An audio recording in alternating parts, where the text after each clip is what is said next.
Okay, so let's go to Genesis chapter 25, and we're going to pick up at verse 11. Abraham had just died. Verse 11 says, after the death of Abraham, God blessed Isaac, his son, and Isaac settled at Beer Lahai Roi. And note that Abraham goes from chapter 12 up to 25. Isaac only gets a couple of chapters, maybe even a chapter before we start focusing on Jacob and Esau. So Isaac is kind of really a middleman as far as the amount of text is concerned. And he's settling in Beer Lahai Roi, which is back in center Israel. So he's back where, if you remember, he went down south for a little bit. He's back in center Israel where Abraham was before. Then verse 12, these are the generations of Ishmael. So we accounted for Abraham's death and some of his additional children and wives, and now we're accounting for Ishmael. Chapter 25, verse 12, middle of verse 12. Ishmael, Abraham's son, whom Hagar the Egyptian, Sarah's servant, bore to Abraham. These are the names of the sons of Ishmael, named in the order of their birth: Nebaioth, the firstborn of Ishmael, and Keter, Adbeel, Mibsam, Mishma, Duma, Massa, Hadad, Tema, Jeter, Naphish, and Kedemah. Yes, I did pronounce all those names correctly. Remember my lesson about names. Just pretend like you're pronouncing it correctly, and nobody will know. Verse 16, unless you have a scholar in your midst, and then someone might know. Verse 16, these are the sons of Ishmael, and these are their names by their villages and by their encampments, 12 princes according to their tribes. So we see we get people groups that are starting to be established. Remember, we're in Genesis, so humanity or civilization is really in its developmental stages. These are the years of the life of Ishmael, 137 years. So again, we're significantly decreasing on the amount of years that people are living. He breathed his last and died and was gathered to his people. Remember last week, it's not really certain if the text, when it says gathered to his people, if it means the eternal destination or if it just means the grave. And it's really interesting. Sunday, we're talking about eschatology. There is a very underdeveloped theology of the afterlife in the Old Testament. People don't realize that, but there's not a lot about the afterlife in the Old Testament. There's some, and there's some hints to it, but it's really the New Testament that we start to get a development of understanding about the afterlife. Verse 18, they settled from Havilah to Shur, which is opposite Egypt in the direction of Syria. He settled over against all his kinsmen. Verse 19, these are the generations of Isaac, Abraham's son. Abraham fathered Isaac, and Isaac was 40 years old when he took Rebekah, the daughter of Bethuel, the Aramean of Padan Aram, the sister of Laban, the Aramean, to be his wife. Aren't you glad that our ID now is just a driver's license, rather than having to say the son of so-and-so, the wife of, the brother of, and the son of so-and-so of these people groups? Because she's got a whole verse dedicated to her lineage there. Verse 21, and Isaac prayed to the Lord for his wife because she was barren, and the Lord granted his prayer, and Rebekah, his wife, conceived. Now, when Heather, I don't know if you mind me sharing this. I should have thought to ask you. Probably not. Go ahead. I hope not. You guys know we adopted. If it's about our infertility, I don't care. Go ahead. Okay. So we had infertility issues, and the comments that we would get from people about what they were hoping, praying for, wishing for, the words they thought they were receiving from the Lord about what was going to happen with us and children. a lot of times were based on things like this passage here, that Isaac prayed for Rebekah because she was barren, and then she conceived. Now, there's a couple of things to keep in mind there. One is that absolutely, if you pray for someone who is infertile, with God, all things are possible. There is a possibility that God can cause that person to be conceived. I mean, he caused Mary to conceive without physical intimacy. So obviously God can do that. However, remember where we are. We're in Genesis and we're following the patriarchs. And why would it be significant for Isaac and Rebekah to have a child? Yes, Cindy said the lineage, because the whole thing we're chasing down is a lineage towards Christ, and God had promised to Abraham a whole host of people coming from him, and so he had to make sure that she had a child. Now, again, that doesn't mean that if we don't have that posture, that God can't answer that prayer.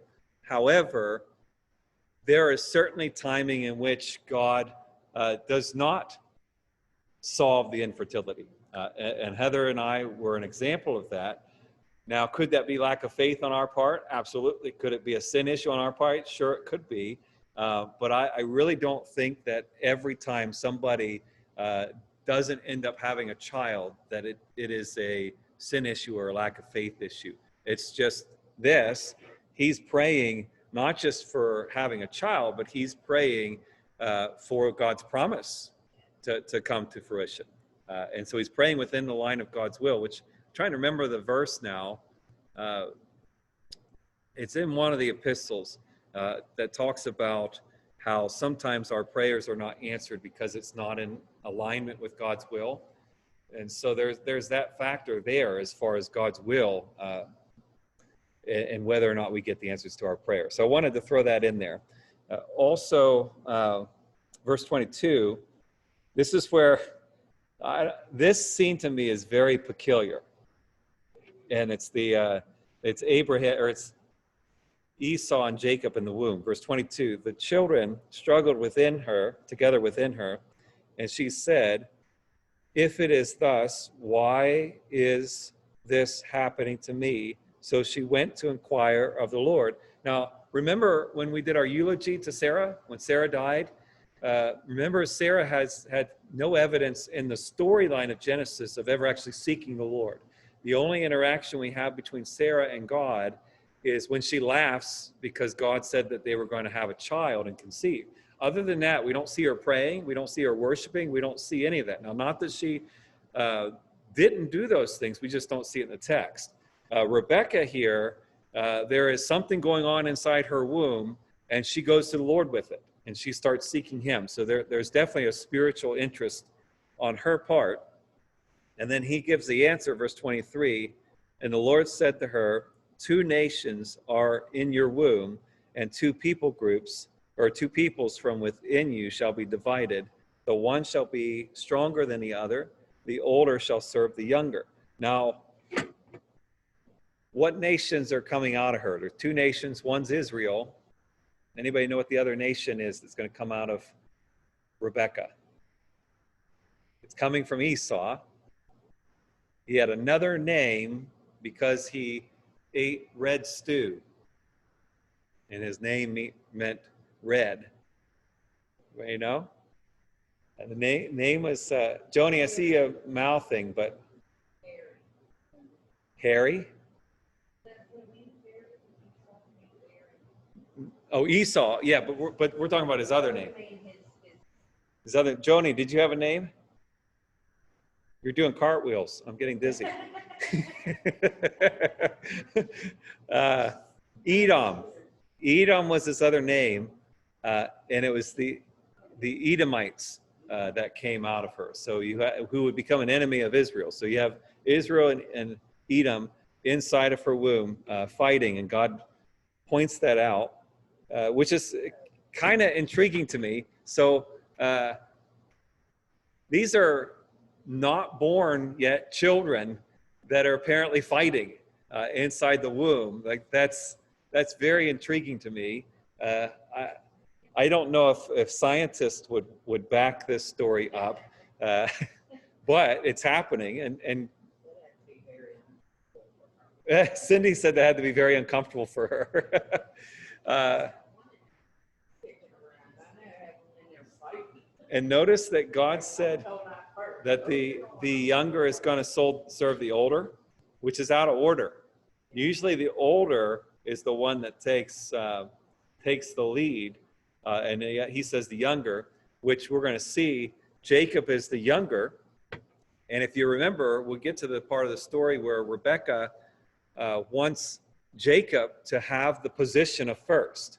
She wants him to have the birthright. She wants him to have the blessing. And before all that happens, God told her he was going to be first.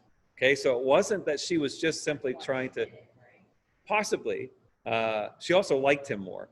But you think that might be the reason? Actually, the text gives a reason why she liked him more, so we'll get to that. So verse 24, when her days to give birth were completed, behold, there were twins in her womb. The first came out red. Okay, this is where we get Edom from. All his body like a hairy cloak. And Cindy said Esau means hairy, which it does say, so they called his name Esau as a reaction to the hairy. I wonder if people who are called hairy, if that's why they got their name. It's like Esau. It's a version, or Mark, if they have a birthmark. I know a lot of people, not a lot of people, but I know people who have decided to name their child Mark, that if it was a boy, and then it had a birthmark, and so they changed the name. Cindy said she knows some people that were going to call their child Mark until they realized the child had a birthmark, and then they decided not to name him Mark. That's the naming of people here in Israel is interesting, because they look to name them after characteristics or features. And sometimes they would get more than one first name, hence Esau and Edom being the same person. Then verse 25, the first came out red, all his body, like we read that one. Verse 26, afterward, his brother came out with his hand. Listen to this. These are birthing infants. These are infants that are right now coming out of the womb. His hand holding Esau's heel, so his name was called Jacob. Isaac was 60 years old when she bore them. So infants inside the room are wrestling each other, and in this wrestling match, Esau gets out of the womb first, and Isaac, by the holding of the heel, is showing he was trying to get out first. Now, I don't know really all the dynamics of what's happening here, but sometimes I wonder if Isaac, I mean, God's saying that Isaac is going to be first, or Jacob, excuse me, is going to be first. Thanks, Molly. I'm wondering if there wasn't some know-how here of, I want to be first out of this womb, so I'm in first position, and Jacob is supposed to be first because God says he's supposed to be first, but God foreknew that Esau, they'd have this wrestling match and Esau would get out first. And so he prophesies to Rebecca that the younger is going to be the lead, knowing this event. And so just thinking through all those dynamics is very interesting if it's actually playing out that way. One is it's still incredibly puzzling that infants are doing this. Secondly, what does that say as far as God's will? What? Oh, yeah. That's true. Cindy was pointing out that usually twins have some kind of separation, like a few minutes apart or so before the other comes out.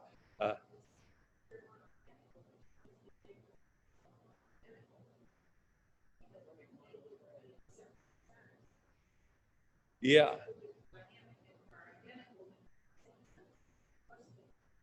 Yeah. So Molly was also pointing out details as far as if they're not identical twins, the delay that should be there. But again, we're talking God here. So again, God can make the virgin pregnant. So God made a 90-year-old woman pregnant. So like there's obviously possibilities here, but it's still just crazy to me that these infants are fighting over something that they shouldn't even be knowledgeable of. They shouldn't even be aware that this is a possibility. But still, take into consideration the way God works and his will and his plan, and thinking about this person should be first, but the other person disrupted what God wanted to happen, and yet God knew that was going to happen, so he still sent a prophecy ahead so that we would know that the younger one is going to take the lead. You think about that when working through your life and working through the leading of the Spirit and figuring things out, is that sometimes you could try to prevent what God's wanting to bring about, and you can, to some extent, prevent that, because Esau got into first position, at least in his dad's eyes, and at least as far as legitimacy, as far as the first one out, and yet God still somehow supplanted it. You also think through, this was God's will, and yet Rebecca and Jacob go about it in a very not so good way either. So we can actually end up in the center of God's will while having poor character. And I think about that a lot with especially our present circumstances and stuff. We might have a right way of looking at something and not really saying that one way or another is right, but we might have a right way of looking at something and still be incredibly un-Christ-like in doing the right thing. And so these dynamics are very interesting to try to comprehend. So if anybody can find science for me on how in the world these two are wrestling in the womb, bring that to the table. I would be curious to that. I'm actually surprised. Oh, I'm I've sorry. never seen an atheist or some opponent to the Bible bring up this issue. I don't know if I would know what to say to that. May. Yeah, it is because Jacob name means hold on to the heels of his brother. When God changed his name, instead of holding on to the heels of his brother, he said hold on to the heels of God. So even from then, his name means hold on to the heels of his Esau, his brother. Okay, and you're saying Israel means holding on to God? To the heels of God, yes. Okay. You're ahead of us. We're not there yet. It's true. When I was pregnant with my twins, I knew Amy wake up at night. And I could have known the difference because Abram sleep at night and Amy, and you can see the difference with them. One is up and then I have to stay up all day and all night because one of them stay up at night and the other one stay up at daytime.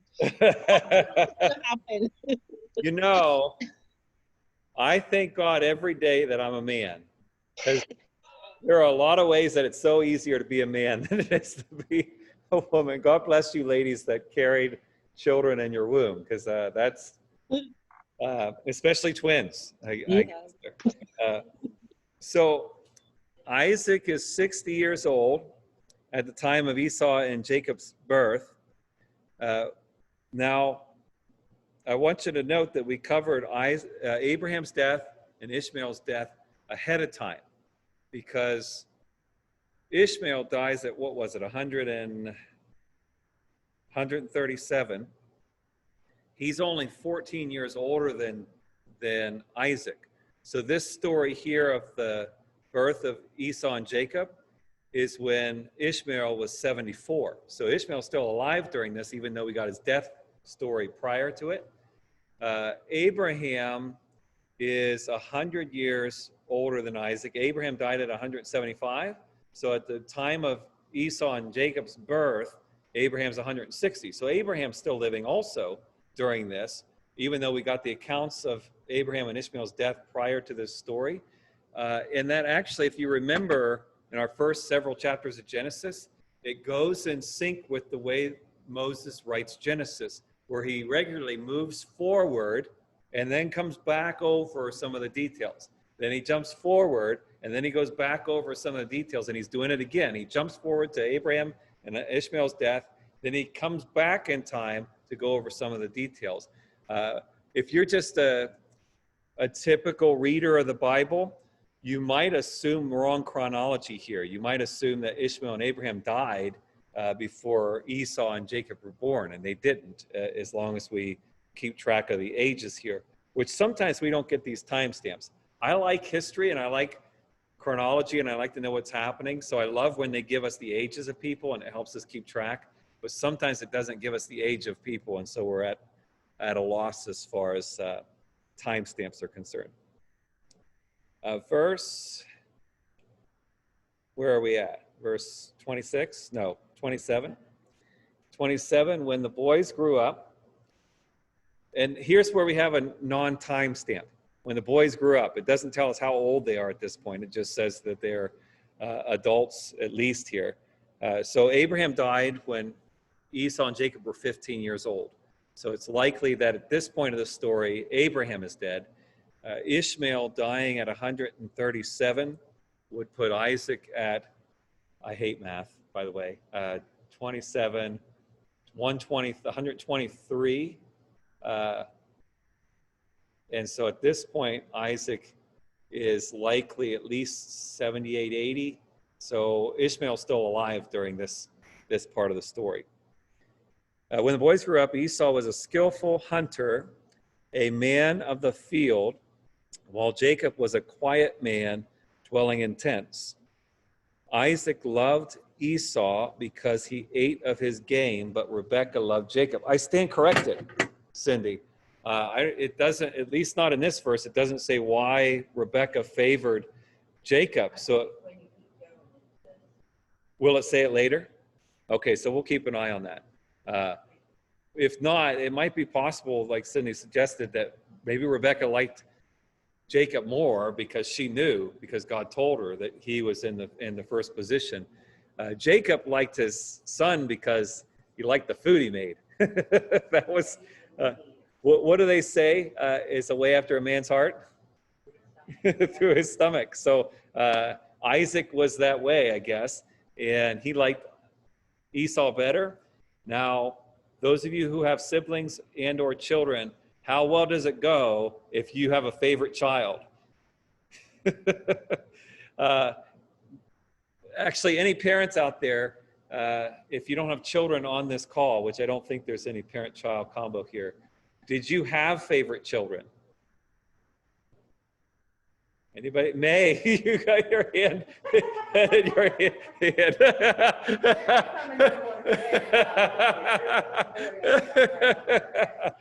It's honestly hard not to do, just because we all have personal preferences. And so sometimes when you have multiple children, some of them fit your preferences more than others. And if you're not careful, you end up having a favorite. And so you have to kind of watch for that. And mine depends on the day, and they know it. They got to work up to, you know.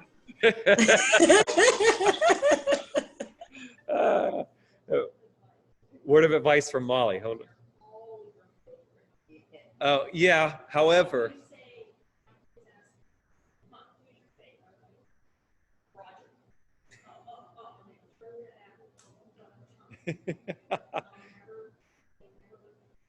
Molly said, tell them that they're all your favorite. However, if you don't feel that way, they still figure it out. They can tell if in your heart you favor one, even if you're not saying that. Oh, really? There's an episode of Everybody Loves Raymond that I don't know if you ever watched that show, but Marie, the mom in that TV show, one time Deborah asked something along the lines of, "Do you not like me or not like my cooking?" I can't remember what the question was. And Marie just looked at her and said, "I'm not saying that." Which means yes. And so we can try to avoid not letting our heart be exposed, but the more you know a person, the more you're with the person, the more you can tell. And so Esau knew he was Dad's favorite. Jacob knew he was Rebekah's favorite, which interestingly enough, Jacob has 12 sons and he has a favorite son. He picks up the similar kind of habit his favorite son was Joseph. And so Jacob picks up that kind of attitude or outlook to have a favorite child because his parents had that. And you might have seen the Facebook post, us trying to prevent making the same mistakes our parents did. That is really hard to do, isn't it? To not make the same mistakes our parents did, because it just kind of gets in there. Have you ever like looked in the mirror one day and said, oh my goodness, I'm my mother? Have you ever done that before? Or my father? Because it just like, it's like we're a sponge and it like soaks in, and before you know it, you don't even realize that you turned into them. Heather sometimes reminds me that when I start to behave like my dad a little bit, she points it out. And which is a very big win there, because if she points that out, that's going to make you want to change instantaneously. But it happens. Or if I'm around them, she starts to notice that I turn back to Dayton feel when I've been around them. So like, it's just kind of rubs off on us, and we have to be aware of that. Otherwise, we just keep going down the same pathway. Here is where we begin the whole favoritism stuff that starts to take place in the family. We're also going to eventually get to the story where Isaac also likes telling lies about his wife like Abraham did. So they keep picking up the habits of their parents. That's why when the Bible says that a person's sin will move ahead of them a couple of generations, it's not like the generational curse that some people try to make it out to be, that you're stuck in a sin because of ancestors and you need some kind of special prayer to get out of it. It just means that that's a part of your environment, and so it becomes a testing point for you that you need to wrestle with on a regular basis. Anybody know what your family sins are? Anybody know like there's particular sins that are issues in your family that are struggles? No? Okay. Well, just think of that, and just it kind of helps when you move away from home, because I moved away 10 hours away to college and then never went back. And when you have that separation, you kind of, when you go back, it's kind of like if you didn't have a pet dog in your house, but then you got a pet dog, and after a cat or whatever, if there's any kind of pet odor, you kind of get used to it and you don't notice it. But if you leave for a while and come back in, it's like, oh, what's that smell? That's kind of how it's like with picking up stuff from other people. If you're away from them for a while, you don't notice it's gone. But when you go back, and when you're with them initially, you don't notice how bad it is. But when you leave and come back, you're like, oh, that's bad. Have you ever done that? Have you ever gone back in time kind of and looked at those things and thought, oh, that's awful? So anyway, don't.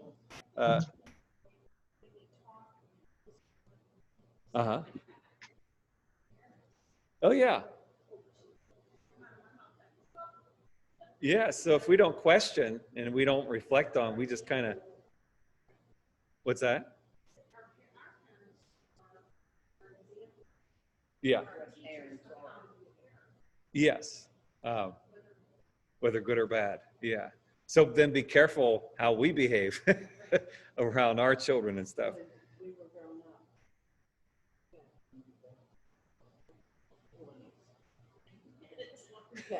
Cindy said when we were growing up back in the 20s. My mother used to say, do as I say, not as I do. Yeah. So I wanted to ask you something. Which Cindy said her mom used to say, do as I say, not as I do, which does not work, by the way, because they're going to do as you do, not as you say.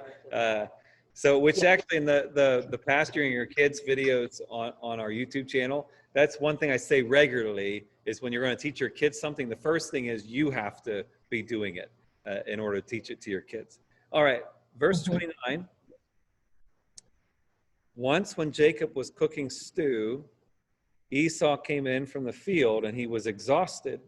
And Esau said to Jacob, let me eat some of that red stew, for I am exhausted. Therefore his name was called, here we go, here's Edom. Jacob said, sell me your birthright now. Esau said, I am about to die. Of what use is a birthright to me? Jacob said, swear to me now. So he swore to him and sold his birthright to Jacob. And Jacob gave Esau bread and lentil stew, and he ate and drank and rose and went his way. Thus Esau despised his birthright. Now, we get a glimpse into the nature of these two boys. Jacob's he's a capitalistic type person. He sees an opportunity and he goes for it. Anybody know somebody like that in your life? When they see an opportunity, they grab a hold of it. They're kind of sneaky in a way. And that's Jacob. That's kind of his posture in life.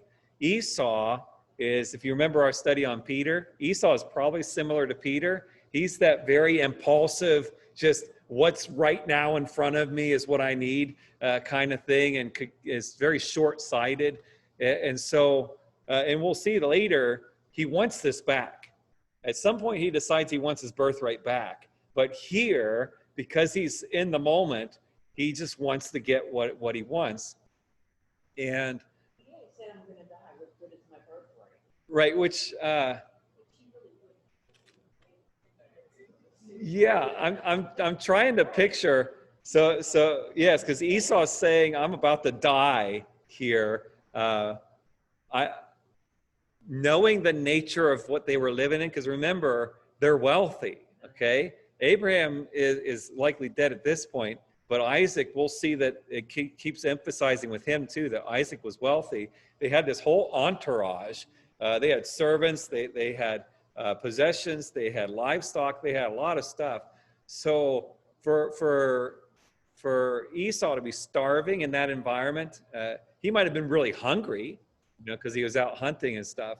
But to be like starving, like I'm going to die starving, it's not like he's a little dramatic here. What were you going to say, Molly? Wait 10 minutes. Yeah. He just had to wait to put something in the microwave, right?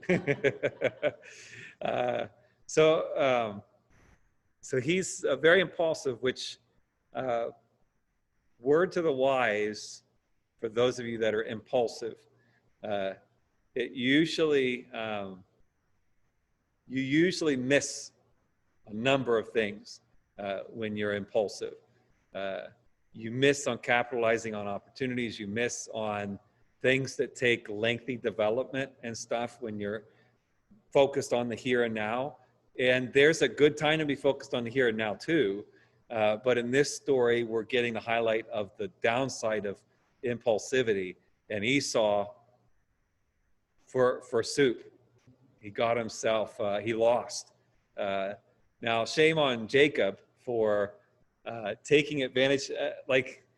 I tease my kids, because when I tease them about them being difficult, I tell them I was never difficult for Nana. You can ask her. I was the good kid, except for when I was picking on my sisters, particularly one of my two sisters who is a little like Esau, who is a little impulsive and those sort of things. So I just knew you could just go in and push some buttons and just watch the show. So, and I think Jacob knew that of Esau. Watch this. I just got to push a few buttons. I'm going to get him to give me everything. So he does that. So you get sibling rivalry is as old as Genesis is. That's true. As old as Cain and Abel. Yes. Chapter 26. Now there was a famine in the land, besides the former famine that was in the days of Abraham. If you remember that, Abraham, there was a famine. They went down to Egypt, which actually, that was when he first lied about his wife, was a famine resulted in their relocating. And Isaac went to Gerar to Abimelech, king of the Philistines. Remember Abimelech? He's the one that stopped up the wells. He's the one that had kind of a conflict with Abraham. He's the one that also almost took Sarah for his wife, which makes me start to wonder now how old Abimelech is. I don't know if we're jumping backwards here either, because we jumped into some stories about Esau and Jacob. I don't know if we're moving backwards in time with this story or if we're still that far in the future. Again, Genesis has that dynamic to it. of not really making sure that you know what year we're in. Just kind of jumps around some. So it says halfway through chapter verse 1, and Isaac went to Gerar. And he was the king of the Philistines. If you remember the Philistines, they're the ones that David would come into combat with quite often. Goliath comes from the Philistines. They're located on the shore of the Mediterranean Sea, or the Mediterranean Sea. So they're located right on the edge there of what would become Israel eventually.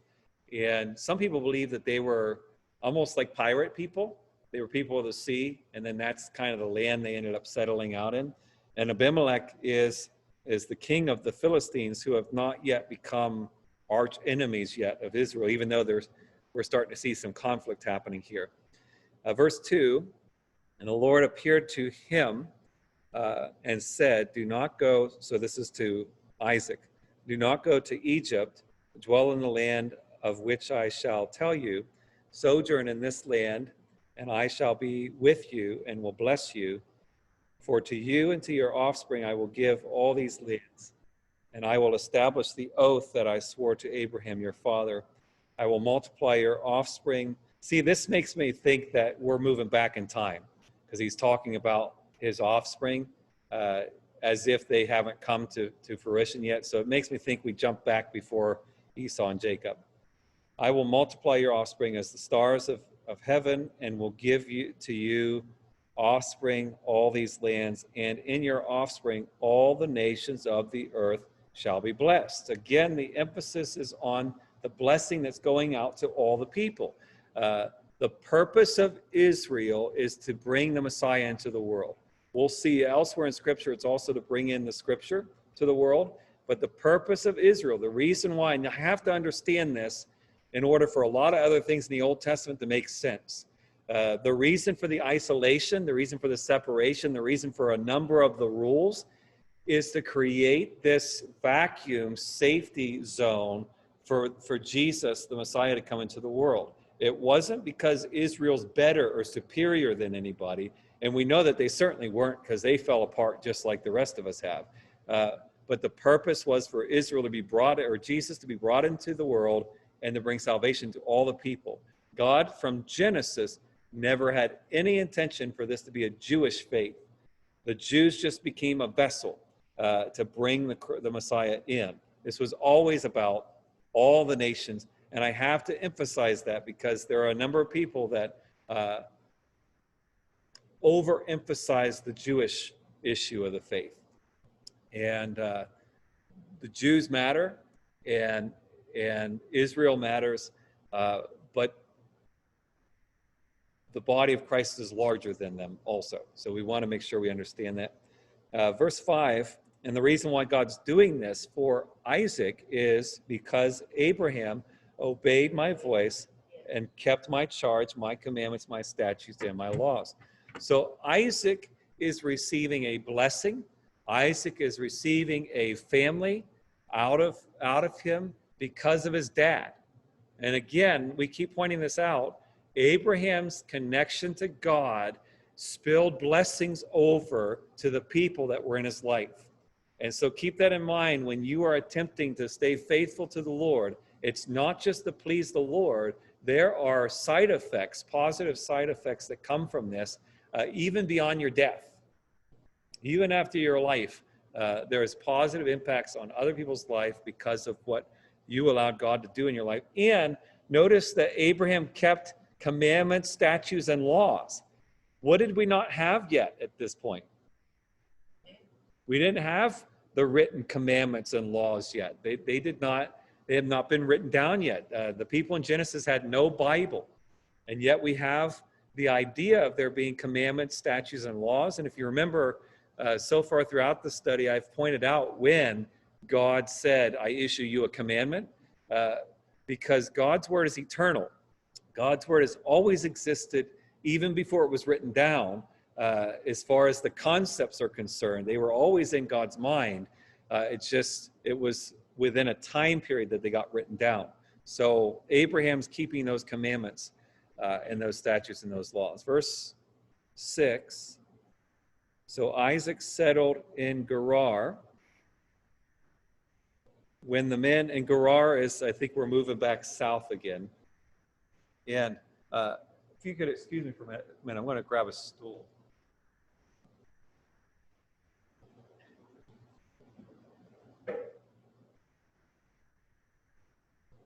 Cindy and John told me earlier today I'm not allowed to say that I'm old. But I'm having old body issues at the moment, so I'm going to sit. Verse 7, when the men of the place asked him about his wife, he said, "She is my sister." Now, why is, well, yeah, let me ask that. Why is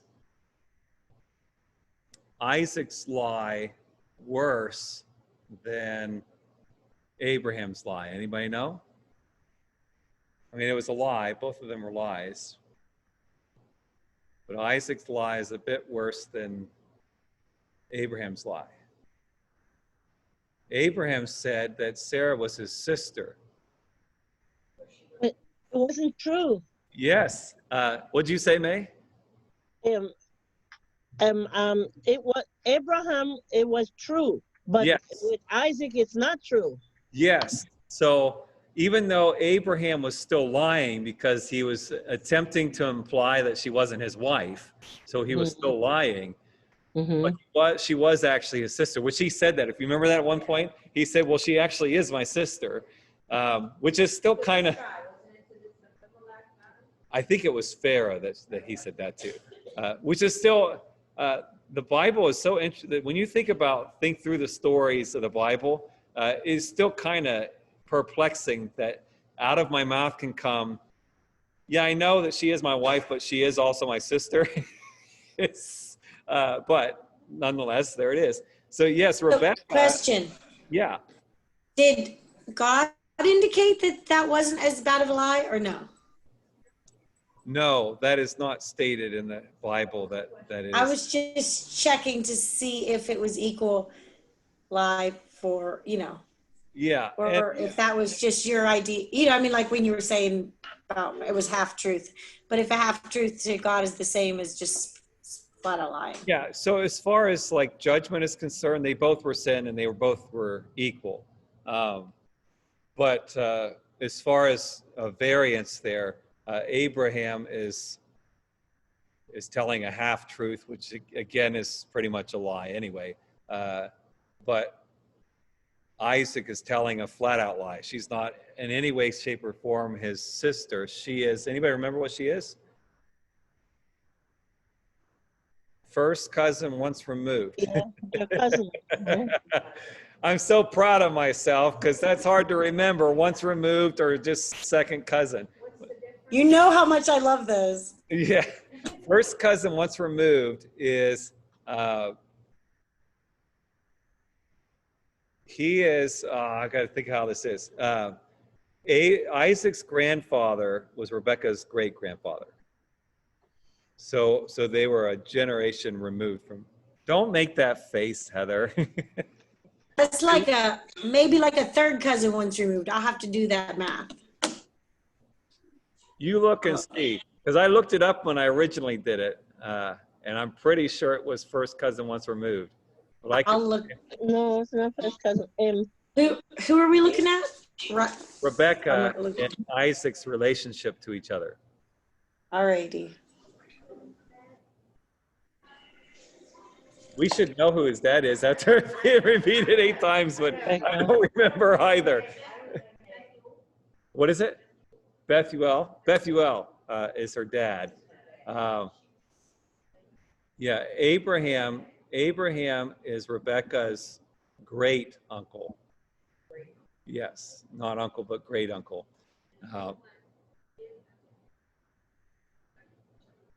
What's that? Yeah. Did I say he didn't? No. What I was saying is I wasn't sure. Yeah, I wasn't sure if Abraham's comment. Yeah, if Abraham's comment was that she is my sister was directed to Pharaoh or Abimelech. I think it was Pharaoh. So he said the same thing to her, to him too. Okay, okay. So that's what I was talking about. So he's, did he only say it to one? So maybe it was just Abimelech. Which by now Abimelech's probably thinking like, I don't believe you guys anymore. I'm not touching any woman because for all I know, everybody's married to somebody here. So, so where are we here? Thinking halfway through verse 6, thinking lest the men of the place should kill me because of Rebekah, because she was attractive in appearance. This makes me think of a song. Okay. If you want to be happy for the rest of your life, never make a pretty woman your wife.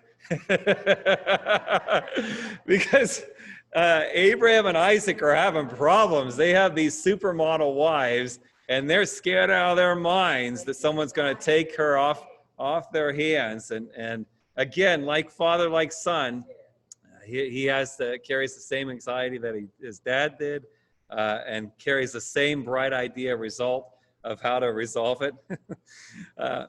Verse, the whole story. Yeah, because this dude is like, wait. Oh, Abimelech. Yes. Yeah, Abimelech's experience here had to be, it's one of those things, you fool me once, shame on you, fool me twice, shame on me. Abimelech's, yeah. This is probably the whole reason why the Philistines became enemies of Israel, was over this whole wife swapping thing.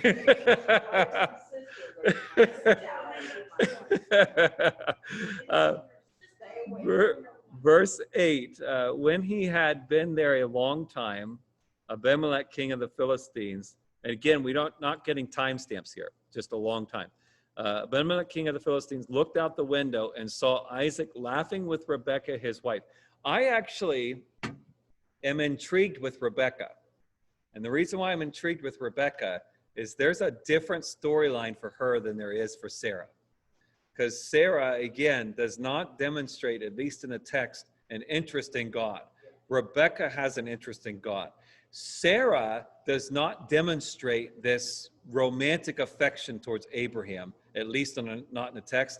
Here you have Rebekah has this romantic interest in Isaac. And so Rebekah intrigues me as almost like this ideal wife almost, as far as what we have going here, apart from the completely lying to me about which son I'm blessing here, but that's beside the point. Verse 9, so Abimelech called Isaac and said, he probably was watching out his window saying, I'm going to catch this guy because I know that this sister of his is his wife. And said, behold, she is your wife. How then could you say, she is my sister? Isaac said to him, because I thought, lest I die because of her. Abimelech said, what is this you have done to us? One of the people might easily have lain with your wife, and you would have brought guilt upon us, which that still, Abraham and Isaac amaze me, because I think they were actually willing to let someone else marry their wives. I really think that that's where they were. They were okay with someone else taking them to prevent their fear, as long as they survived. Which just I could not imagine being in that mindset. Verse 11. Well, the women, these poor ladies were kind of. You think men have treated women like property in the 50s and 60s? 2000 BC, there's multiple wives and disposing of them and just crazy. So Abimelech warned all the people, saying, whoever touches this man or his wife shall surely be put to death.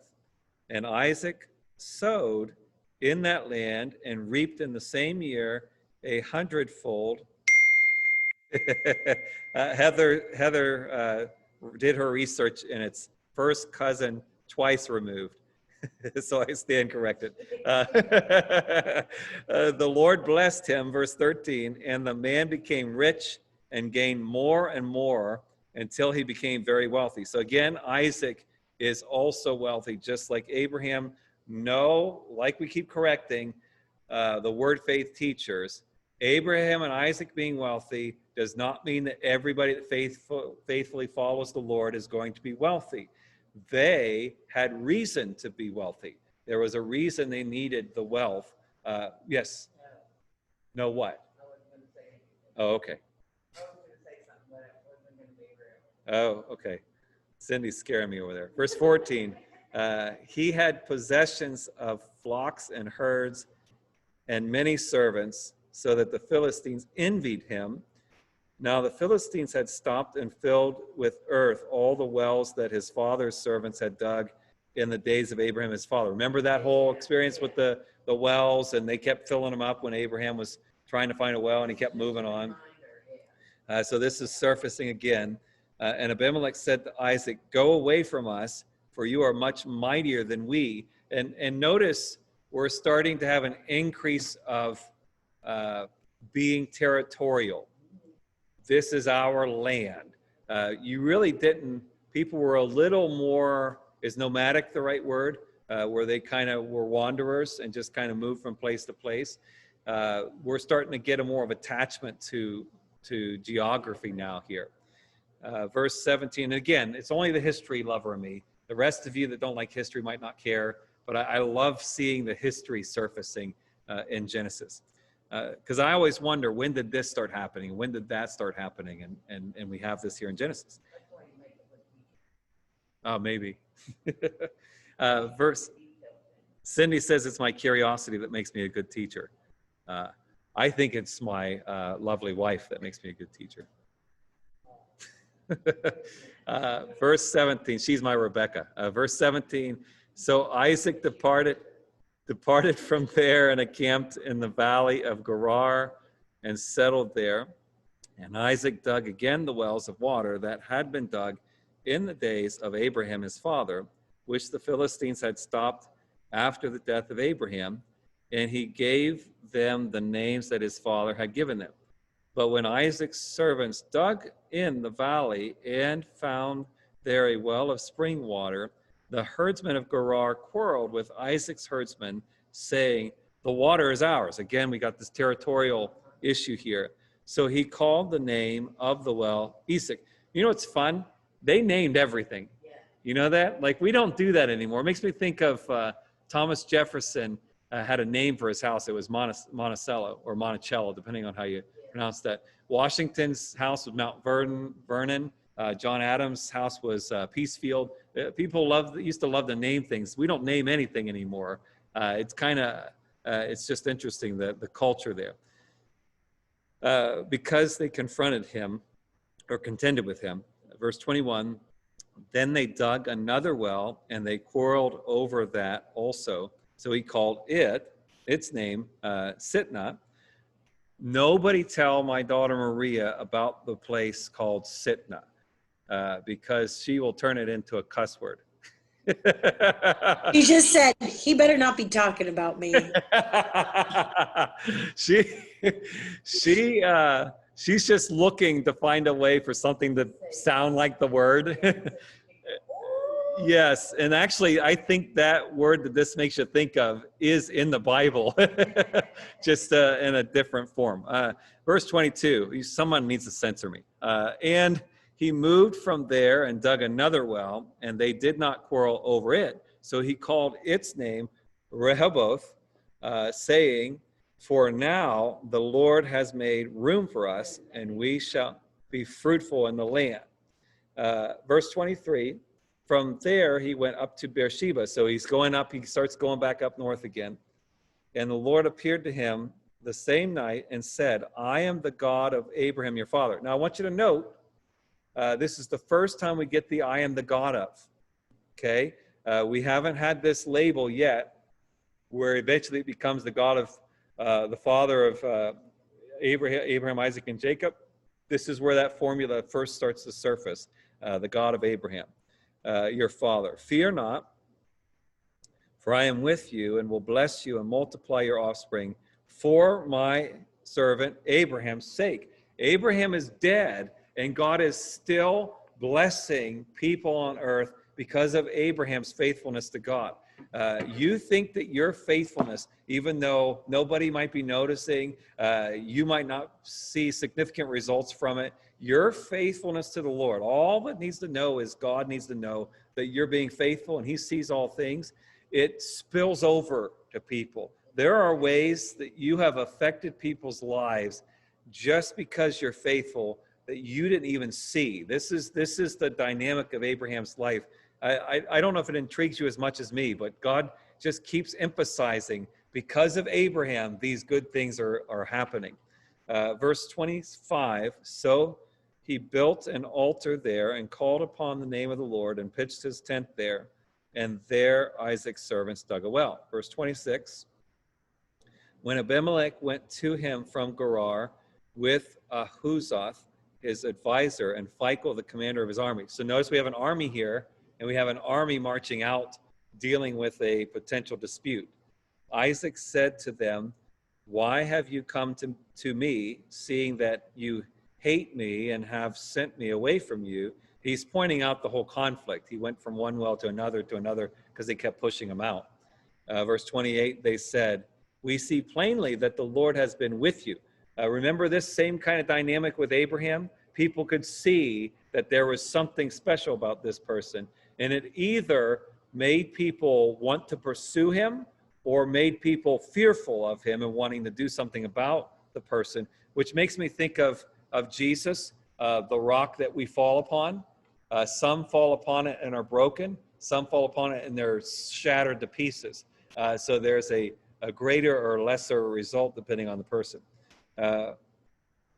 Halfway through 28, so we said, let there be a sworn pact between us, between you and us, and let us make a covenant with you that you will do us no harm. They're afraid of him. Okay, this is Isaac and his entourage, and the Philistines bring out an entire army and are saying, please don't hurt us. Because remember, it makes me think of the prophet that when he looked out, he saw only his enemies, and then the prophet prayed, and God let him see all the angelic hosts that were out there. If God is for us, who can be against us? So, like, if you're in a right position before God, all kinds of things are happening that you're not even aware of. Verse, was I halfway through 29? That you will do us no harm, just as we have not touched you. I like that. We were nice to you, remember? You like brought your wife here, said she, yeah, that's true. We were nice to you except for the whole wells incident. Anyway, nothing but good, and have sent you away in peace. You are now the blessed of the Lord. So he made them a feast, and they ate and drank. In the morning they rose early and exchanged oaths, and Isaac sent them on their way, and they departed from him in peace. That same day, Isaac's servants came and told him about the well that they had dug, and said to him, we have found water. He called it Sheba. Therefore, the name of the city is Beersheba to this day. And remember, to this day is 1500 BC. It's the day that Moses is writing down the books of the Pentateuch. So it's not that Beersheba bears the name beyond that. It's referring to a specific time period. Verse 34, when Esau was 40 years old. So now we have a timestamp here. And again, like we've seen elsewhere in Genesis, from one verse to another, we can jump years ahead. So we still don't really know what time frame the Abimelech conflict was in. And we don't know where we're moving into here. But Esau is 40 years old. He took Judith, the daughter of Berai, the Hittite, to be his wife, and Basemath, the daughter of Elon, the Hittite, and they made life bitter for Isaac and Rebekah. So Esau is taking on multiple wives as well. Remember, this has always been the issue with men. Men have a sex issue. They seek satisfaction. And back at this time, they found fulfillment by having multiple wives. He has two.